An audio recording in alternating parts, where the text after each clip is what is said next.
And today, the Dallas County DA announced he is reversing a controversial policy that effectively decriminalized certain crimes. Hello, everybody. I'm Heather Hayes. And I'm Steve Eager. It's 9 o'clock. In 2019, District Attorney John Creuzot announced a policy that his office would not prosecute people caught stealing certain what he called necessities like diapers or baby formula if it was proven the person really needed those items.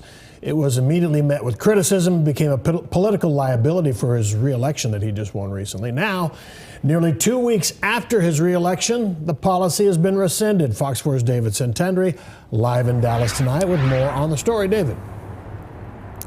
Well, Steve and Heather, y'all just said it. The Dallas County District Attorney is rescinding this decision that was controversial a few years ago to not prosecute these specific theft crimes. Initially, he was calling this decriminalizing poverty, but now he says it's not exactly realistic. These days, every dollar is hard-earned for all the members of the community. Food, diapers, baby formula, all listed as necessary items by Dallas County District Attorney John Creuzot. In 2019, Creuzot announced his office would not prosecute thefts of these items, valued between $100 and $750, unless evidence showed the theft was for an economic gain.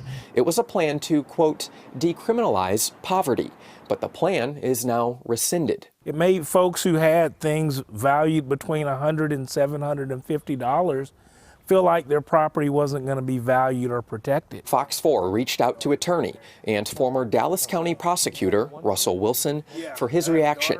Wilson did not work under Creuzot. So I think society wants to see the rules uniformly enforced. Monday, Creuzot announced in a statement, through data analysis and conversations with community organizations, retailers, and independent loss prevention specialists, I found the policy had zero effect on crime in the county, positive or negative.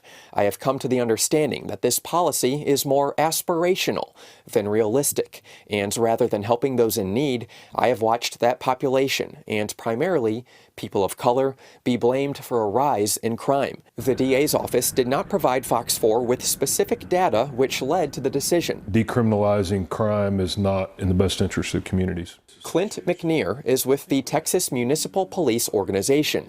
It's one of several law enforcement groups which objected to the decision during a press conference in 2019. He's encouraged by the change. I think it's important for our district attorney to follow the laws that are set. When you listen to the issues from both sides, it makes sense to rescind it and not necessarily have it just as an across-the-board policy. The DA's office says it will now use discretion to prosecute those who deserve it, while utilizing intervention programs and community resources to get vulnerable populations the help they need. So I think the DA can still address concerns that he had regarding who was being prosecuted, but at the same time ensure public safety, reduce the chances of tension rising regarding property disputes, and prosecute those folks that are in fact stealing, even if it's $100 to $750, you know. Today I reached out to Dallas Police Department's Chief of Police, Eddie Garcia, for a statement. His office did send us a statement back, reading in part, if a person is found to have committed a crime in the city of Dallas, DPD will continue to make arrests when appropriate.